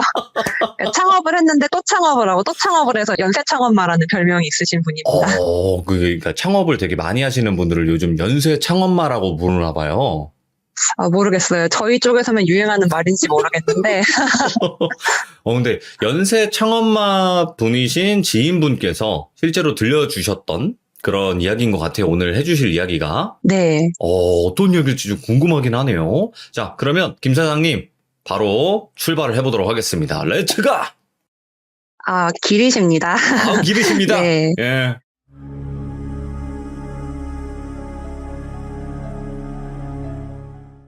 오늘 해드릴 이야기는 일단 제가 직접 겪은 일은 아니고 방금 말씀드린 연세 창엄마 친한 오라버니한테 들은 이야기예요. 일단은 뭐 제가 직접 겪은 건 아니지만은 이 이야기는 실화고요. 예. 지역은 서울인데 서울 모 지역의 흉가에 대한 이야기입니다. 이제 지역을 밝히면은 주민들한테 피해가 될 수 있으니까 여기를 돌비마을이라고 할게요.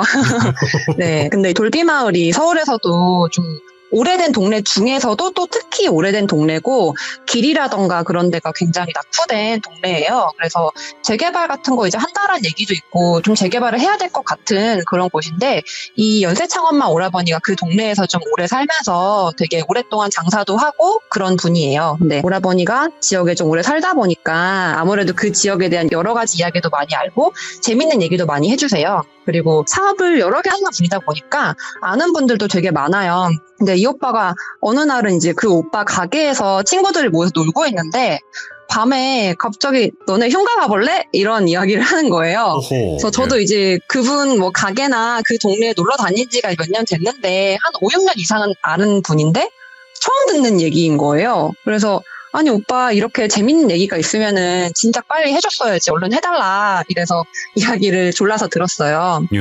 일단은 이 지역이 좀 특이해서 구조를 좀 설명을 드릴게요. 여기가 일반적인 생각하는 그런 길이 아니고 여기가 되게 오래된 동네다 보니까 집들이 하나같이 굉장히 낡았어요. 그리고 차가 아예 못 들어가는 그런 골목들이 되게 많아요. 걸어서만 들어가거나 오토바이 정도만 들어갈 수 있는 그런 골목들도 되게 많아요. 그러다 보니까 특성이 월세가 되게 저렴해요. 이 오빠가 자기 아는 동생들 서울로 오거나 그런 분들이 처음에 집을 구하기가 좀 쉽지 않잖아요. 그래서 그렇죠. 여기 좀 월세도 싸고 하니까 우리가 사는 동네 와서 살자 이런 식으로 좀 주변 지인들을 많이 불렀어요. 근데 그분 중에 한 분이 월세가 너무 저렴하니까 그쪽으로 와서 살게 된 거예요. 근데 월세가 얼마나 저렴했냐면 제가 얼마인지까지는 정확히 기억이 안 나는데 한 2010년도 그 즈음에 월세가 뭐 한 10만 원 이런 수준으로 쌌대요. 서울이? 이게 말도 안 되잖아요. 서울인데. 예.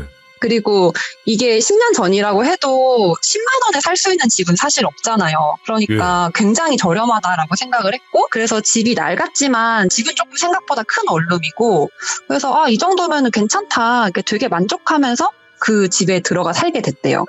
네, 이 집이 어떻게 생겼냐면 큰 길가에 있는 집이 아니에요. 여기가 큰 길이 일단 위에 길이 있으면 그 큰 길에 양옆으로 조그맣게 계단을 내려가는 길들이 마치 나뭇가지처럼 아니면 생선가시처럼 이렇게 이어지게 되어 있어요. 그래서 그 길을 내려가면 밑에 길이 있기는 한데 중간중간 길이 끊기기도 하고 약간 그런 동네예요. 그래서 이게 그 옆으로 곁가지처럼 있는 그런 길들이 뭐 평지도 있지만 또 내려가는 길도 있고 그래요. 근데 이 집 같은 경우에는 좀 가파르게 내려가는 그런 길들 사이에 있는 그런 집이었어요. 근데 그 가파른 길을 내려가고 나면 그 밑으로는 되게 조그만 집들? 막 큰 집이 아니에요. 막 건물도 아니고 정말 작은 집들이 쪼르르륵 있는 그런 작은 골목인데 그런 조그만 집 중에 하나에 이분이 살게 된 거예요. 근데 이 집은 계단을 내려와서 바로 앞에 있는 집이라서 거기서는 그 집이 평지처럼 보여요. 보기로는. 근데 이 집에 문 안으로 들어가서 그 집에 있는 창문을 밖을 보면은 거의 낭떠러지라고 할 정도로 언덕이 굉장히 가파른 동네거든요. 그리고 집들이 옛날에 짓다 보니까 되게 조그맣고 좀 낡았어요. 그리고 집 사이사이가 굉장히 좁아요. 요새 짓는 집들은 그런 집이 없잖아요. 법이 다 있으니까. 근데 이 집 같은 경우는 옛날에 짓다 보니까 그 틈이 얼마나 좁냐면 그 틈 사이에 사람 한 명도 못 들어갈 정도로 틈이 되게 작은 거예요. 그리고 이 집에는 창문이 있는데 낭떠러지는 아니지만 그 가파른 쪽으로 창문이 하나 크게 나 있고 옆집으로 맞닿은 쪽으로도 창문이 이렇게 나 있어요. 근데 아까 말씀드렸다시피 집 사이사이 틈이 너무 좁다 보니까 그 집 사이에 맞닿은 창문은 솔직히 있으나 마나한 그런 창문이고 어차피 환기도 잘 안 되잖아요. 네. 그리고 어차피 사람도 못 들어오니까 자주 열어놓고 그냥 살았대요. 이제 구조는 설명을 드렸는데 어렵지 않겠죠? 이해하셨겠죠? 근데 일단 뭐 상상으로 이제 저희가 한번 하고 이렇게 있어요. 상상을 해보시면은 이제 그런 집이에요. 근데 이분이 그 집에 살면서 귀신을 정말 너무 많이 보는 거예요.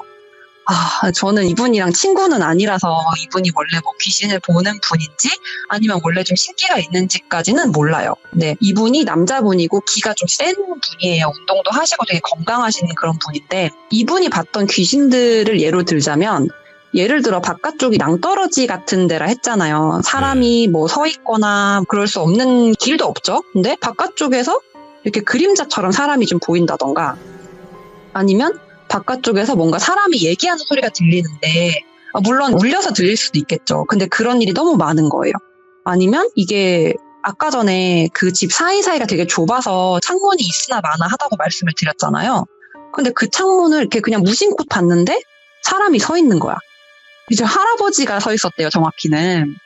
근데 이게 사람이 순간적으로는 이상하다는 생각을 잘 못 하잖아요. 그냥 저 할아버지가 왜 남의 집을 쳐다보고 있지? 그런 생각을 하죠. 근데 잠깐 뒤돌아서 뭐라고 해야겠다고 뒤돌으면 없어. 근데 생각을 해보니까 저기는 사람이 들어갈 수 없는 틈인데 뭐지? 하면서 소름 쫙 끼치는 거죠. 근데 이게 일부고 그 집에서 그런 일이 너무 많았대요. 너무 많아서 나중에는 이게 익숙해질 정도로 정말 귀신을 많이 보셨대요. 네, 그쯤 되면 여기를 왜 안 나오지 싶으실 수 있는데 이때는 나이가 좀 어리고 사람이 좀 젊은 혈기가 있을 수 있잖아요. 그리고 무엇보다 월세가 싸니까 월세가 귀신보다 무서운 세상이잖아요. 그래서 뭐 귀신 뭐 그까짓 거 나는 뭐 괜찮아 뭐 이러면서 그냥 살았대요. 그리고 친구들 불러가지고 맨날 술판 버리고 어차피 조금 무섭기도 하잖아요. 그러니까 애들 불러서 밤새 놀고 이렇게 한 거예요. 근데 친구들은 여기에 귀신이 나온다는 거를 전혀 모르고 놀러온 친구들이에요.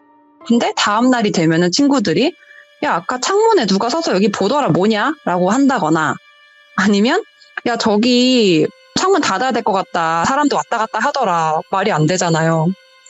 아니면 새벽에 애들이 자다가 새벽 한 3, 4시쯤에 막 깨가지고 왜 이렇게 시끄러워 막 이렇게 애들이 막 떠들어 이런 얘기를 하는 거예요.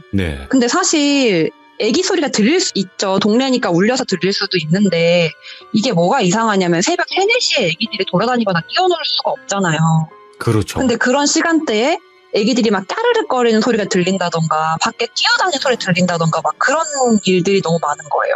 그래서 막 친구들이 야 여기는 왜 이렇게 애들이 뛰어노냐 새벽에 이러는데 돌아보면 그 시간에 사람이 돌아다니지도 않는데 근데 이게 참 술이 무서운 게 술김에는 그게 이상하다는 생각을 못 하는 거예요. 술김에는 여기 밖에 시끄럽냐 이러면서 니네 집 시끄러워 이런 생각을 했는데 다음날 아침에 그 얘기를 하면은 뭐지? 이렇게 되는 거죠.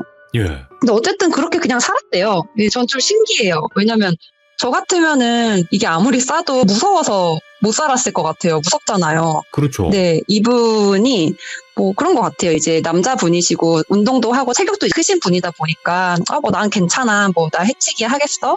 또 월세도 싸니까 그냥 살자. 이러면서 그냥 산 거죠, 이분은. 네, 이제 여기서부터 조금 이상한데 이분이 살다가 언제부턴가 월세도 좀 이렇게 밀리고 그랬대요. 근데 사실 월세를 밀리면 집주인이 바로 연락을 하잖아요. 왜 월세 안 내냐, 월세 안 들어왔다 연락이 올 텐데 10만 원이라고 해도 그게 월세가 들어오는 게 되게 중요하니까. 근데 집주인이 연락을 한 번도 안 하는 거예요.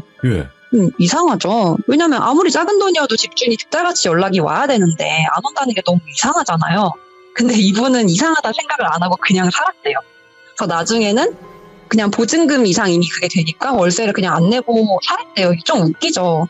그래서 그렇게 좀 살았는데 이분이 결국 나오게 된 계기가 있어요. 어차피 귀신은 숨쉬듯이 많이 봤대요. 너무 많이 봐서 이상하다고도 못 느낄 정도로 살았고 그런 상황에도 계속 살았는데 못 이기고 나온 계기가 있었어요. 이게 흉가라는 게 괜히 흉가가 아닌 게 흉가랑 폐가가 다르잖아요. 이제 폐가는 그냥 낡은 집에 사람이 안 살면 폐가가 되는 건데 흉가는 사람이 살면은 안 되는 집이고 사람이 살면은 사고가 생기는 걸 이제 흉가라고 하죠. 그렇죠. 두 가지 사건이 있었는데 일단은 첫 번째는 이분이 애완동물로 강아지를 키웠는데 저는 강아지 종류나 그런 거는 몰라요. 어쨌든 강아지는 되게 건강하고 이제 이쁘게 잘 살았어. 근데 그 집에서 정말 어느 날 아침에 그냥 일어났는데 밤새 강아지가 그냥 급사를 한 거예요. 어이구. 아무 이유 없이 그냥 죽어 있는 거야. 근데 이게 너무 이상한 게 강아지가 어디가 아프지도 않았고 원래 뭐 약해서 자주 아파서 병원에 가고 그런 애도 아니었어요.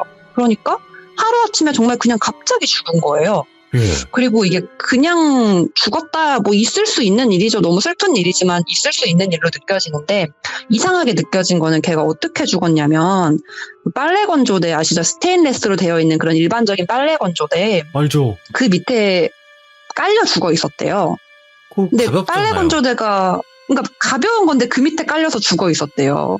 이상하잖아요. 그것도 좀. 그래서 뭐 생각하면은 그냥 우연히 강아지가 죽었는데 그냥 우연히 위에서 무너졌다 생각할 수도 있는데 그래도 이분이 좀 되게 찜찜했대요. 슬프고 찜찜하고 이상하다 기괴하다 그런 생각을 하셨는데 예. 이제 그런 얘기도 하잖아요. 동물들이 안 좋은 것에서 자기 주인을 지키려다가 잘못되는 경우도 있다. 저희는 이제 그런 거 아닌가라는 생각을 했는데 그런 거 생각하시면서도 아마 좀 찜찜한 거 아니었을까라는 생각이 들어요. 예. 그러고서 또 얼마 안 지나서 더 좀 무서운 일이 생겼어요.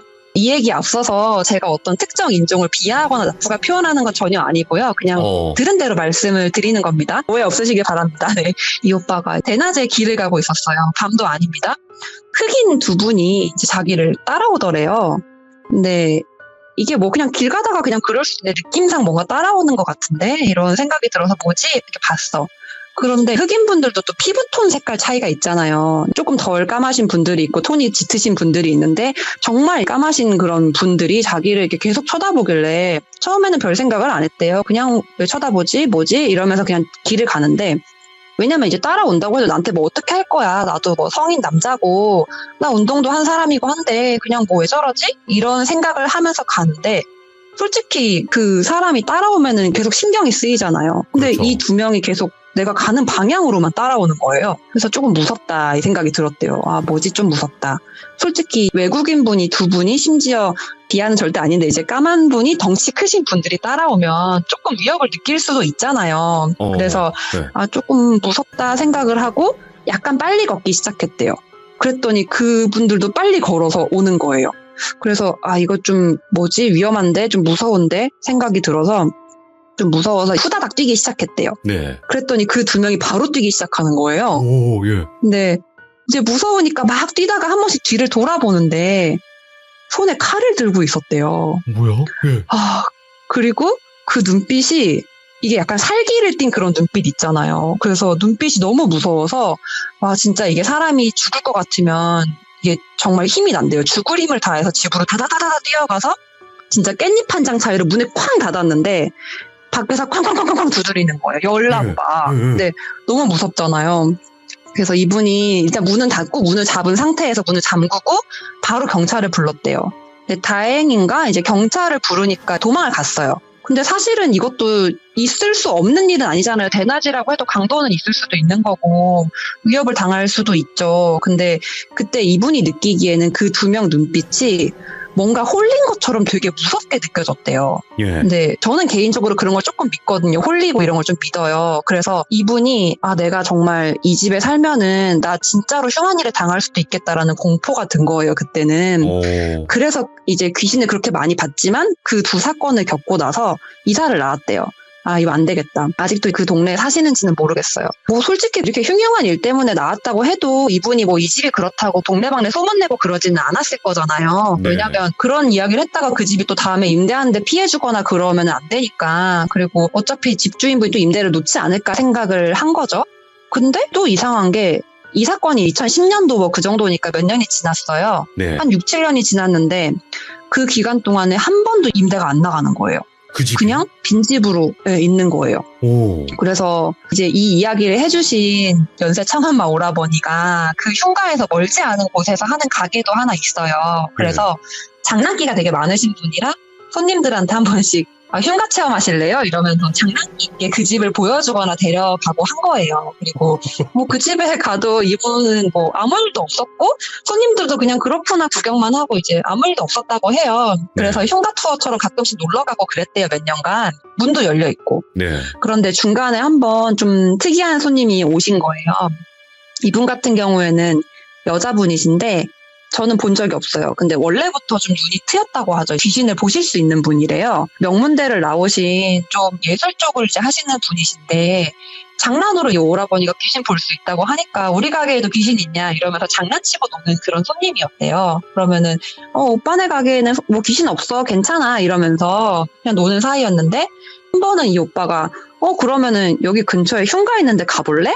이러면서 권유를 한 거죠. 흉가 체험 갈래? 이러면서. 그랬더니 그 여자분이 피식 웃으면서 그래 한번 가보자 해서 갔대요 같이.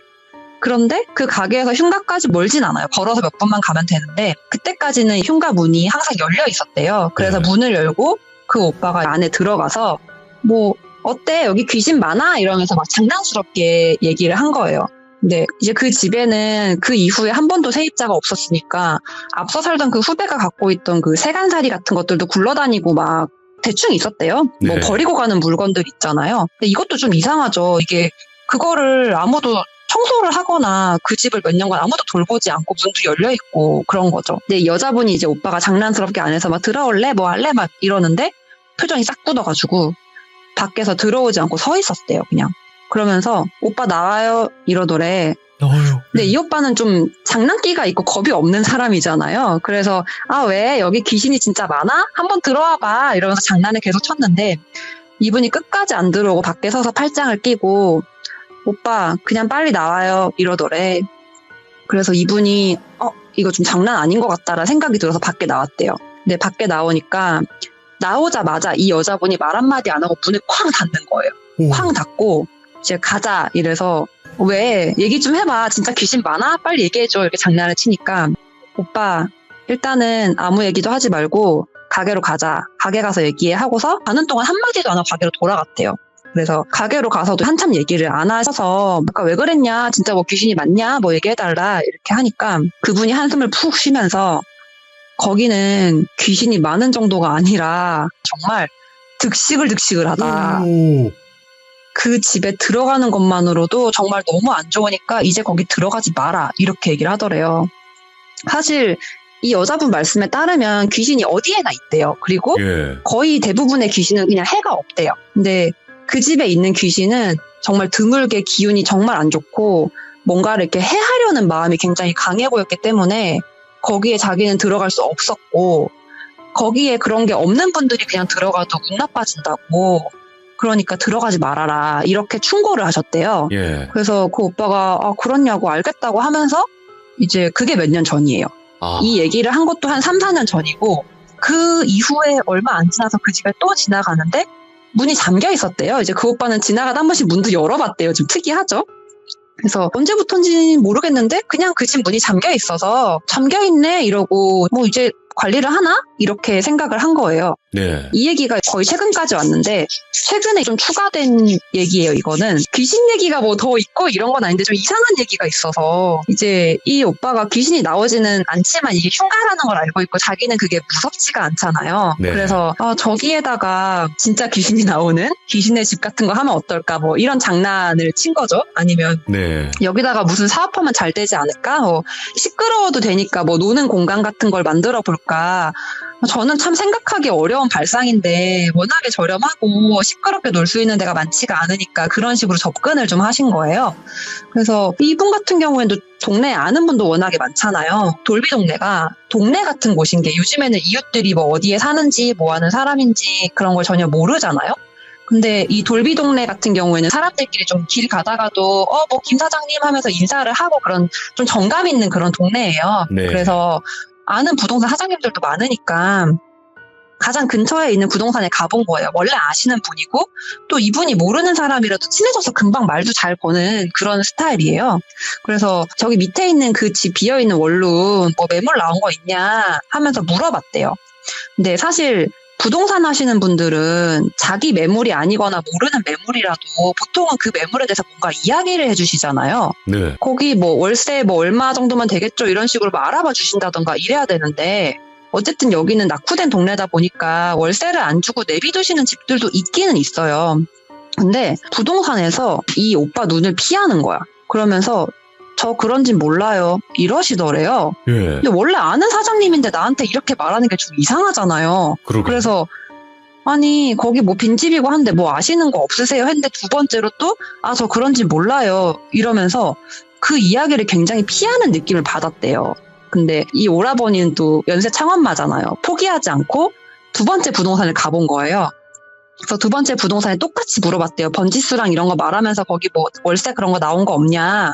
근데 이상한 게 월세가 안 나오면 안 나왔다. 아니면 나오면 나왔다. 이렇게 얘기를 해야 되는데 그 부동산에서도 나는 그런진 모른다. 이렇게 얘기를 하시는 거예요. 이상하잖아요. 부동산이 중개를 해야 돈을 버는 건데 아무리 월세가 싸더라도 중개를 해서 월세를 놓는 게 자기가 돈을 버니까 비어있으면 그 집주인한테 명함 같은 거 넣어서라도 중개를 하잖아요. 아니면 적어도 내가 그런 걸 알아보겠다라는 식으로 대화를 푸시는 게 보통 중개사분인데 나 그런 거 모르고 그 얘기 나한테 하지 마. 약간 이런 스탠스를 두 번이나 본 거예요. 예. 네, 이 오라버니가 또 포기를 안 하고 세 번째 부동산까지 갔는데 소름 끼치게 거기서도 똑같이 나는 그런진 몰라요라고 한 거야.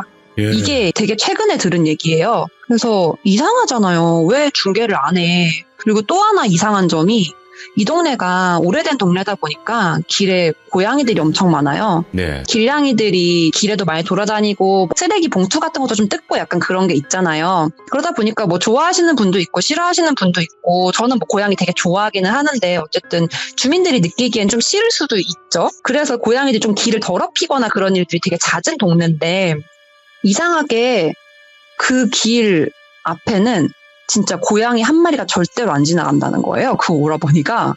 그래서 예.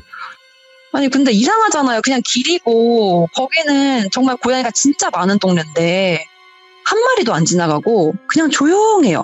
뭐 물론 그 근처에 있는 분들이 거기 앞을 뭐 치우거나 이럴 수도 있겠지만 또 옆집에 사는 분이 치우거나 할 수도 있겠지만 그 골목이 전부 다 너무 깨끗한 골목도 아닌데 그 집 앞에는 정말 먼지 하나 없이 깨끗해요. 그냥. 이상한 거예요. 그래서 이런 얘기까지 들었으니까 그래 그럼 우리도 흉가를 한번 보러 가자 라면서 이제 그날 같이 술 먹고 놀던 친구들이 다 같이 그 흉가를 보러 갔어요. 이제 개인적인 얘기인데 저는 귀신을 본 적이 몇 번 있거든요. 근데 그게 무섭잖아요. 그걸 인정하면 너무 무섭잖아요. 그래서 이게 귀신이 아니라 내가 그냥 피곤해서 헛거를 봤다라고 믿고 사는 사람이거든요. 이게 네. 진짜라고 인정하면 너무 무서우니까. 근데 그런 기운 같은 게 조금 안 느껴지진 않는 것 같아요. 근데 거기까지 걸어가서 좀 쫄보니까 약간 멀리에서 그 집을 쓱 봤어요. 근데 와 진짜 기운이 좀 안 좋은 거예요. 이게 미쳤다. 단순히 낡았다거나 내가 뭐 그런 얘기를 들어 그런 느낌을 받는 그런 느낌이 좀 아니고 조금 달라요. 실제로 보시면은 피부가 이렇게 착 식는 느낌이 들어요. 그걸 보는 순간.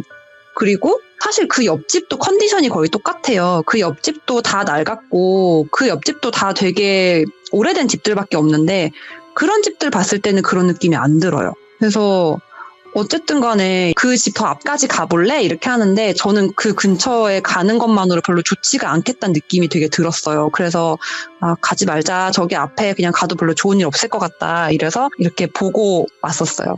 그래서 제가 들은 얘기는 여기까지입니다. 지금도 그 집은 건재하게 살아있는 거 아니에요? 그 집은 그대로 있어요. 그래서 지금도 그 근처에 가끔 갈 때 술 먹으러 가거나 그 가게를 가면은 지나가다가 그쪽 지나가면 좀 흐린 눈으로 지나가요. 무서우니까. 와. 저 집이다 이러면서 그대로 있어요. 도대체 얼마나 어마무시한 집일까? 그래서 네, 그런 데는 근처를 안 가는 게 좋다고 생각합니다. 깔끔하게 진짜 이야기 잘해주셨어요. 진짜 너무너무 감사해요, 김 사장님. 감사합니다. 또 재밌는 얘기 찾아서 올게요. 아이고, 감사합니다. 너무 고맙습니다. 그리고 제가 어쨌든 이 영상에 방어막을 한 번만 칠게요. 여러분들, 이야기를 하시다 보면 반말과 존댓말이 이렇게 섞여서 나오시는 그 습관이신 분들이 있어요. 근데 절대 우리 시청자분들한테 반말하는 게 아니에요, 김 사장님. 그쵸? 맞아요. 저는 돌비님과 통화하는 느낌이라서 그쵸? 저도 모르게 몇 번 나왔던 것 같아요. 혹시 불쾌감을 느끼셨다면 죄송합니다. 보호막빙, 그러니까 절대 여러분들한테 그냥 막 편하다고 해서 반말하고 그런 거 아니고 저는 마이크를 끄고 있고 이야기 하다 보면 좀 편해지거든요. 그쵸? 사장님. 맞습니다. 너무 이야기 잘해주셨네요. 너무 감사합니다. 고맙습니다. 네, 들어가세요. 네. 자, 김 사장님께서 오늘 해주신 이야기, 서울에 있는 한 흉가였고, 그 흉가에서 정말 이상한 일들을 많이 겪었던 한 연세 차원마 오빠분께서 들려주셨던 이야기를 들려주셨고, 되게 희한한 거는 주변 부동산 하시는 분들이 그 집을 모른다고 한다. 그게 참 이상하죠. 도대체 어떤 사연이 있길래 부동산 하시는 분들까지 기피를 하는 걸까? 참 미스테리한 이야기로 남을 것 같습니다. 시청해주신 모든 분들 감사드립니다. 고맙습니다.